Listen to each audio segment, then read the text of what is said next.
مغرب سے NATO forces داخل ہو جائیں، مشرق سے بھارتی فورسز آ جائیں اور ہمارے ایٹمی دانت توڑ کر اور پھر ہمیں بھارت کے سامنے ڈال دیا جائے، نو ڈو ایز یو لائک. یہ ان کا نقشہ ہے. ہوگا کیا وہ اللہ جانتا ہے، ہوگا وہ جو اللہ چاہے. لیکن اللہ کا چاہنا جو ہے وہ کس پر منحصر ہے؟ یہاں انقلاب برپا کرو، یہاں اسلام لاؤ. اگر دھندوں میں لگے رہو گے تو وہ خود بخود نہیں آ جائے گا انقلاب. صحابہ نے جانیں دی تھی، کتنی تکلیفیں اٹھائی تھی. 12 برس تک مکی دور کے اندر با نشہ درویشی در ساز و دمادم زن، جو پختہ شبی خدرا بر سلطنت جم سن. یوم طائف یاد ہے جو حضرت عائشہ فرماتی ہے کہ میں نے پوچھا تھا حضور سے کہ یوم احد سے زیادہ سختی بھی آپ پر کبھی آئی؟ یوم احد پر کیا ہوا تھا؟ تلوار کا وار پڑا تھا آپ کے چہرہ مبارک. یہ جو رخسار کی ہڈی ہے اس کے اندر وار گیا ہے. اوپر خود کی 2 کڑیاں تھیں، وہ اس میں گھس گئیں. 2 دندان مبارک شہید ہوئے. وہ خود کی کڑیاں ایک صحابی نے اپنے دانتوں سے پکڑ کے کھینچنے کی کوشش کی، دانت نکل گئے، وہ نہیں نکلی. کیا جتن کر کے نکالی گئی ہوگی تو خون کا فوارہ، اتنا خون گیا ہے کہ آپ بے ہوش ہو گئے، گر گئے. اور مشہور یہ ہو گیا کہ آپ کا انتقال ہو گیا، شہادت ہو گئی. یہ سیرت کبھی پڑھی ہے؟ حضرت عائشہ کے ہوش کا تو یہی دور تھا نا. یوم طائف میں جو آپ کیا تھی، بچی تھی، انہیں کیا پتا کیا ہو رہا ہے اس لوگ کے ساتھ. 3 دن تک حضور مکے کی گلیاں اور وہاں کے اوباش لوگ پتھراؤ کر گئے تھے اس امید میں کہ شاید وہاں کا کوئی سردار ایمان لے آئے. تو یہاں تو ابو طالب بھی فوت ہو گئے. یہی دنیا بھی سہارا تھا، خاندانی سہارا تھا ابو طالب کے ذریعے. اور گھر میں ایک دلجوئی کرنے والی رفیقہ حیات تھی، وہ بھی، ان کا بھی انتقال ہو گیا. آپ نے کہا یہ عام الحزن ہے. اب تو سب کو طے ہو گیا قریش کو کہ آپ جیسے قتل کر دو. اسی لیے آپ گئے طائف، شاید وہاں کا کوئی بڑا سردار مانے، ایمان لے آئے مجھ پر، تو میں اپنا مرکز ادھر شفٹ کر دوں. تینوں سے ملے ہیں، تینوں نے وہ جواب دیے ہیں، نکل جاؤ یہاں سے، میں تمہارے ساتھ بات بھی کرنے کو تیار نہیں. اچھا، تمہارے سوا کوئی نہیں ملا تھا اللہ کو نبی بنا کر بھیجنے کے لیے؟ دیکھو جاؤ، میں بات نہیں کرنا چاہتا، ہو سکتا ہے میں بے عزتی کر بیٹھوں، واقعی تم اللہ کے نبی ہو تو میں مارا جاؤں گا. جاؤ جاؤ جاؤ. یہ سلوک محبت کے ساتھ ہوا ہے. اور پھر چھوکروں کو، اسٹریٹ ارچنز جنہیں آپ کہتے ہیں، اشارہ کیا تھا، خبر لو ان کی، پتھراؤ ہو رہا ہے. ساتھ کوئی ہے ہی نہیں، ایک آدمی صرف، زید ابن حارثہ. اب سامنے سے پتھر آ رہے ہیں تو حضرت زید آگے آ جاتے ہیں، ڈھال بنتے ہیں. مجھے لگے پتھر حضور کو لگے، اب پیچھے سے آ رہے ہیں. چاروں طرف سے تو ڈھال نہیں بن سکتا. جسم لہو لہاب، خون جا کر جوتیوں میں جم گیا ہے، جوتی اتر نہیں تھی. پھر وہاں سے واپسی پر جو دعا مانگی ہے، اللہم الیک اشکو ضعف قوتی وقلت حیلتی وہوانی علی الناس. اللہ تیری جناب میں فریاد لے کر آیا ہوں اپنی قوت کی کمی کا، اپنے وسائل کی کمی کا، اور جو ذلت و خواری ہو رہی ہے لوگوں کے سامنے. الا من تکلنی، مجھے کس کے حوالے کر دیا ہے؟ الا بعیدی یتجہمنی، یہ میرے اوپر ہجوم کر کے آ جائے، حملہ کرے. اور عدو من لگتا امرے، یہ دشمن کے حوالے میرا معاملہ کیا، جو چاہے کرتے وہ. لیکن پھر عبدیت غالب آتی ہے. ان لم یکن علی غضبک فلا ابالی. اللہ اگر تو ناراض نہیں ہے تو مجھے کوئی پرواہ نہیں. سر تقدیم خم ہے جو مزاج یاد میں آئے. مجھے اندیشہ یہ ہے کہ تو ناراض تو نہیں ہوگی. یہ تکلیفیں جھیلی ہے. سینکڑوں صحابہ نے جانوں کا نذرانہ پیش کیا ہے. احزاب کی جنگ میں فاقوں پر فاقے ہو رہے تھے اور ان فاقوں کی حالت میں خندق کھودنے کا حکم ملا ہے. لوگوں کی کمریں دوہری ہو رہی ہیں. پتھر باندھے ہیں اپنے پیٹوں سے اپنے چادروں کے ساتھ کس کر قبر دوہری نہ ہو جائے. اور جب صحابہ کدالیں چلا رہے ہیں تو کیا کہہ رہے ہیں؟ نحن الذین بایعوا محمدا علی الجہاد ما بقینا ابدا اللہم لا عیش الا عیش الاخرہ.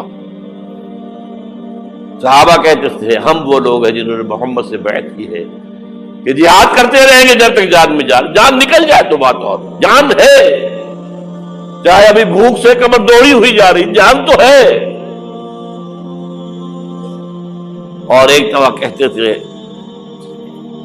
اللہم لا عیش الا عیش الاخرہ، اے اللہ عیش زندگی تو آخرت کی زندگی ہے. اور حضور فرماتے تھے، حضور کے بیٹھے ہوئے نہیں تھے گاؤں تکیہ لگا کر، پتھر اٹھا اٹھا کر خندق میں سے لے جا کر باہر پھینک رہے تھے. جب صحابہ کہتے ہیں اللہم لا عیش الا عیش الاخرہ، حضور فرما رہے ہیں فاغفر الانصار والمہاجرہ، اے اللہ ان انصار اور مہاجرین کی مغفرت فرما دو. پھر حضور کی خدمت میں کچھ لوگ آئے، حضور اب یہ فاقہ ناقابل برداشت ہو گیا، دیکھیے ہم نے یہ پتھر باندھے ہوئے اپنے پیٹ کے ساتھ. حضور نے کرتا اٹھا کر دکھایا، وہاں 2 پتھر بندھے ہوئے. یہ ہے سیرت النبی. آپ کس چیز کو سیرت النبی سمجھتے ہیں؟ بہرحال اس موضوع پر میری ایک کتاب ہے منہج انقلاب نبوی. یہ انقلاب کیسے آیا تھا؟ اگر دل میں ذرا بھی آرزو پیدا ہو گئی ہو کہ اللہ قبول کر لے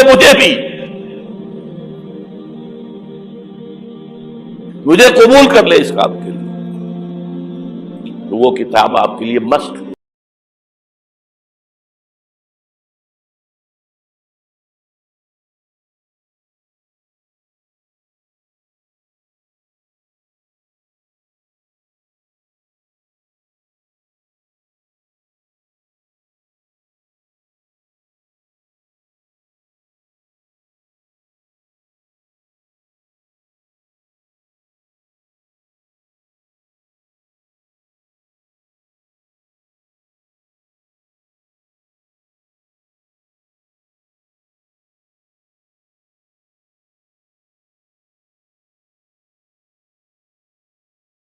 ہمیں تو کبھی آتا ہی نہیں، اب ہم تو بھول گئے. وہ تو 500 برس پرانی بات ہے جبکہ وہاں سے ہمیں نکال دیا گیا تھا. اگرچہ اقبال نے کہا تھا ہے ارض فلسطین پہ یہودی کا اگر حق، ہسپانیہ پر حق نہیں کیوں اہل عرب کا. ہسپانیہ میں تو 800 سال حکومت کی مسلمانوں نے، اور ابھی 500 برس سے گزرے ہیں نا. یہودی تو ارض مقدس سے 2000 سال نکالے گئے. انہیں لا کے آباد کیا گیا، عربوں کے سینے میں خنجر بھونک دیا گیا. وہ چھوٹا سا ملک جو چاہتا کرتا، کوئی پوچھنے والا نہیں.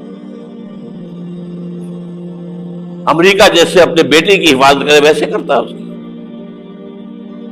اور حضور نے فرمایا ہے وہ جنگ جب ہوگی تو ایک باپ کے اگر 100 بیٹے ہوں گے تو 99 ختم ہو جائیں گے، ایک بچے گا. یہ حدیث ہے، حدیث ہے صحیح. اور آپ نے فرمایا ویل للعرب من شر قد اقترب، عربوں کے لیے ہلاکت ہے، عربوں کے لیے بربادی ہے اس شر سے جو قریب آ چکی ہے.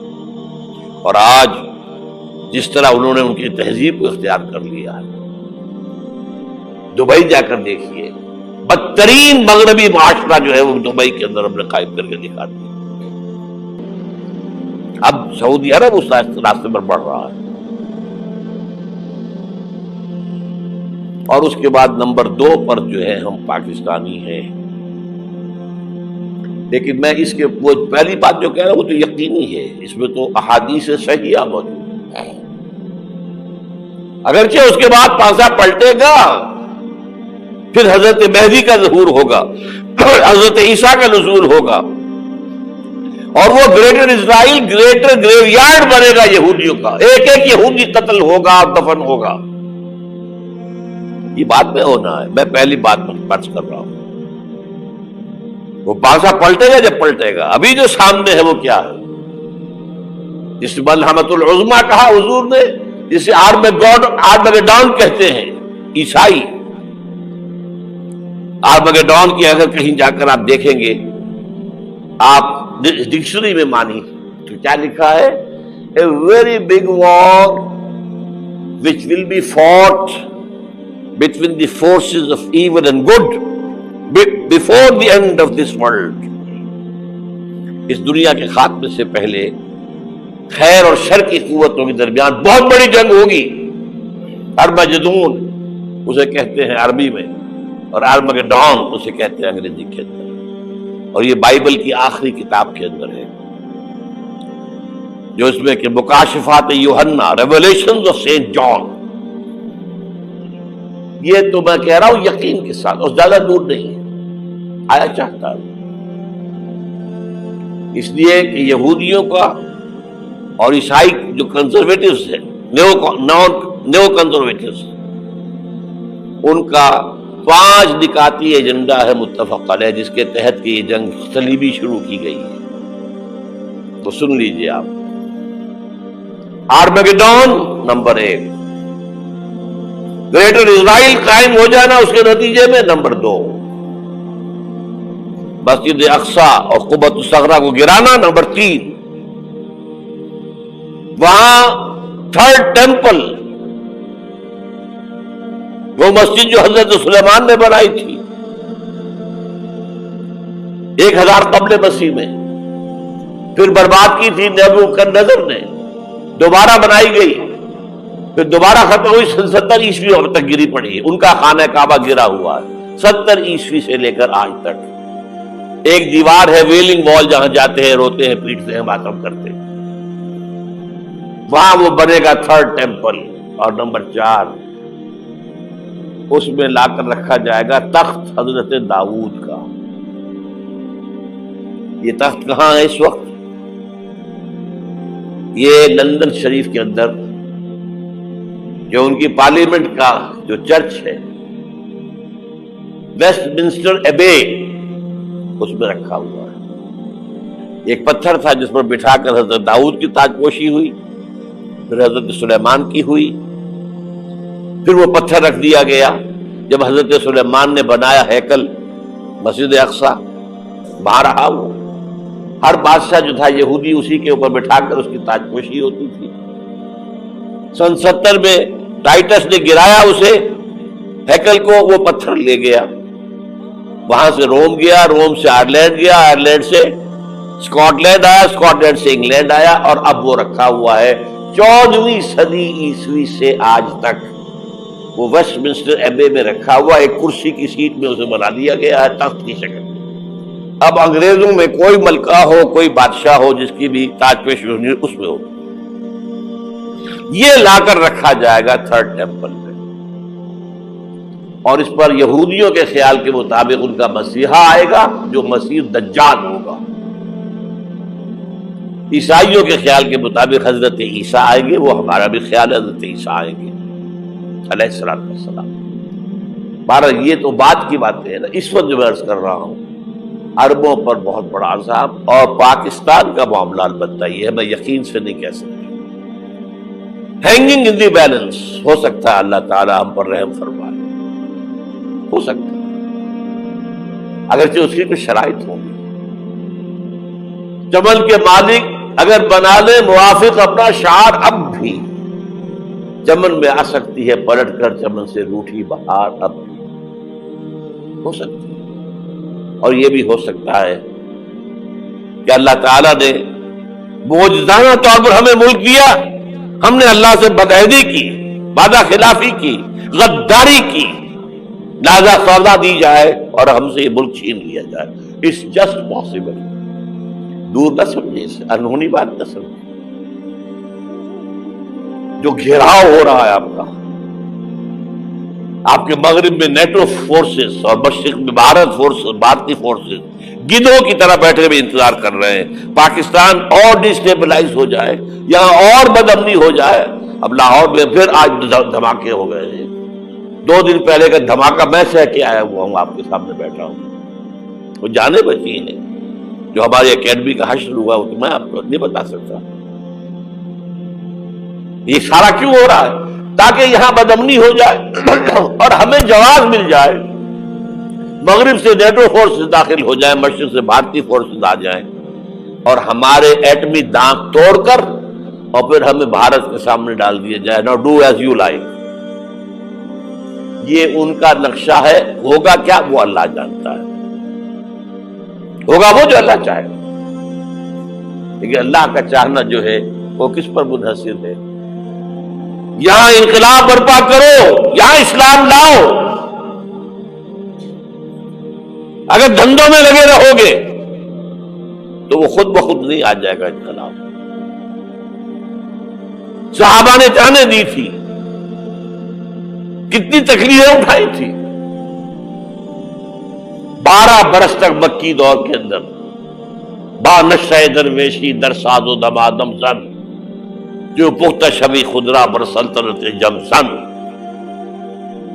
یوم طائف یاد ہے جو حضرت عائشہ فرماتی ہے کہ میں نے پوچھا تھا حضور سے کہ یوم احد سے زیادہ سختی بھی آپ پر کبھی آئی؟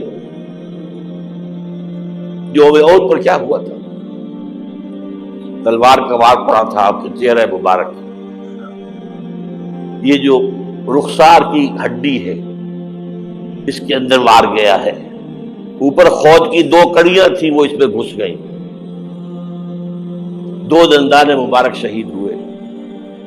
وہ خود کی کڑیاں ایک صحابی نے اپنی دانتوں سے پکڑ کر کھینچنے کی کوشش کی، دانت نکل گئے، وہ نہیں نکلی. کیا جتن کر کے نکالی گئی ہوگی تو خون کا فوارہ آیا. اتنا خون گیا ہے کہ آپ بے ہوش ہو گئے، گر گئے اور مشہور یہ ہو گیا کہ آپ کا تو انتقال ہو گیا، شہادت ہو گئی. یہ سیرت کبھی پڑھی ہے؟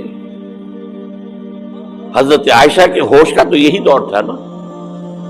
یوم طائف میں جو آپ کی کیا تھی، بچی تھی، انہیں کیا پتا کیا ہو رہا ہے اس کے ساتھ. 3 دن تک حضور مکے کی گلیاں اور وہاں کے اوباش لوگ پتھراؤ کر گئے تھے اس امید میں کہ شاید وہاں کا کوئی سردار ایمان لے آئے. تو یہاں تو ابو طالب بھی فوت ہو گئے. یہی دنیا بھی سہارا تھا، خاندانی سہارا تھا ابو طالب کے ذریعے. اور گھر میں ایک دلجوئی کرنے والی رفیقہ حیات تھی، وہ بھی، ان کا بھی انتقال ہو گیا. آپ نے کہا یہ عام الحزن ہے. اب تو سب کو طے ہو گیا قریش کو کہ آپ جیسے قتل کر دو. اسی لیے آپ گئے طائف. شاید وہاں کا کوئی بڑا سردار مانے، ایمان لے آئے مجھ پر تو میں اپنا مرکز ادھر شفٹ کر دوں. تینوں سے ملے ہیں، تینوں نے وہ جواب دیے ہیں نکل جاؤ یہاں سے، میں تمہارے ساتھ بات بھی کرنے کو تیار نہیں. اچھا تمہارے سوا کوئی نہیں ملا تھا اللہ کو نبی بنا کر بھیجنے کے لیے؟ دیکھو جاؤ، میں بات نہیں کرنا چاہتا، ہو سکتا ہے میں بے عزتی کر بیٹھوں، واقعی تم اللہ کے نبی ہو تو میں مارا جاؤں گا. جاؤ جاؤ جاؤ. یہ سلوک محبت کے ساتھ ہوا ہے. اور پھر چھوکروں کو، اسٹریٹ ارچنز جنہیں آپ کہتے ہیں، اشارہ کیا تھا خبر لو ان کی، پتھراؤ ہو رہا ہے. ساتھ کوئی ہے ہی نہیں، ایک آدمی صرف زید ابن حارثہ. اب سامنے سے پتھر آ رہے ہیں تو حضرت زید آگے آ جاتے ہیں، ڈھال بنتے ہیں، مجھے لگے پتھر حضور کو لگے، اب پیچھے سے آ رہے ہیں. چاروں طرف سے تو ڈھال نہیں بن سکتا. جسم لہو لہان، خون جا کر جوتیوں میں جم گیا ہے، جوتی اتر نہیں دی. پھر وہاں سے واپسی پر جو دعا مانگی ہے،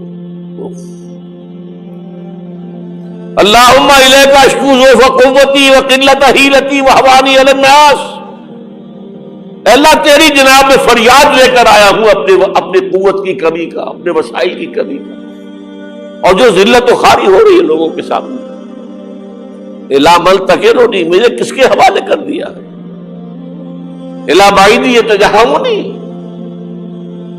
یہ میرے اوپر ہجوم کر کے آ جائے، حملہ کرے، اور عدو من لگتا امرے، یہ دشمن کے حوالے میرا معاملہ کیا، جو چاہے کرتے وہ۔ لیکن پھر ابدیت غالب آتی ہے، ان لم یکن علی غضبک فلا ابالی، اللہ اگر تو ناراض نہیں ہے تو مجھے کوئی پرواہ نہیں، سر تقسیم خم ہے جو مزاج یار میں آئے، مجھے اندیشہ یہ ہے کہ تو ناراض تو نہیں ہوگی۔ یہ تکلیفیں جھیلی ہے، سینکڑوں صحابہ نے جانوں کا نذرانہ پیش کیا ہے، احزاب کی جنگ میں فاقوں پر فاقے ہو رہے تھے، اور ان فاقوں کی حالت میں خندق کھودنے کا حکم ملا ہے، لوگوں کی کمریں دوہری ہو رہی ہیں، پتھر باندھے ہیں اپنے پیٹوں سے، اپنی چادروں کے ساتھ کس کر کمر دوہری نہ ہو جائے، اور جب صحابہ کدالیں چلا رہے ہیں تو کیا کہہ رہے ہیں؟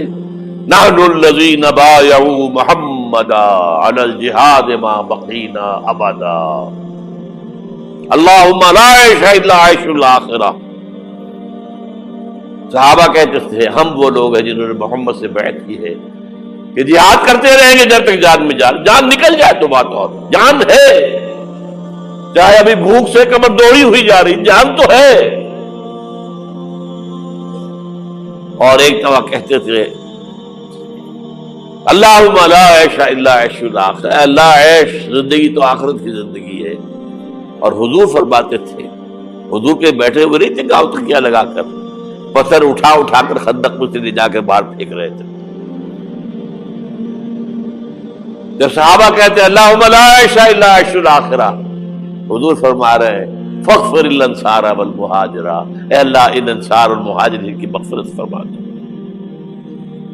پھر حضور کی خدمت میں کچھ لوگ آئے، حضور اب یہ فاقہ ناقابل برداشت ہو گیا، دیکھیے ہم نے یہ پتھر باندھے ہوئے اپنے پیٹ کے ساتھ۔ حضور نے کرتا اٹھا کر دکھایا، وہاں 2 پتھر بندھے ہوئے۔ یہ ہے سیرت النبی۔ آپ کس چیز کو سیرت النبی سمجھتے ہیں؟ بہرحال اس موضوع پر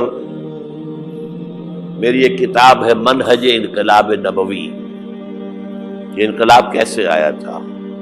اگر دل میں ذرا بھی آرزو پیدا ہو گئی ہو کہ اللہ قبول کر لے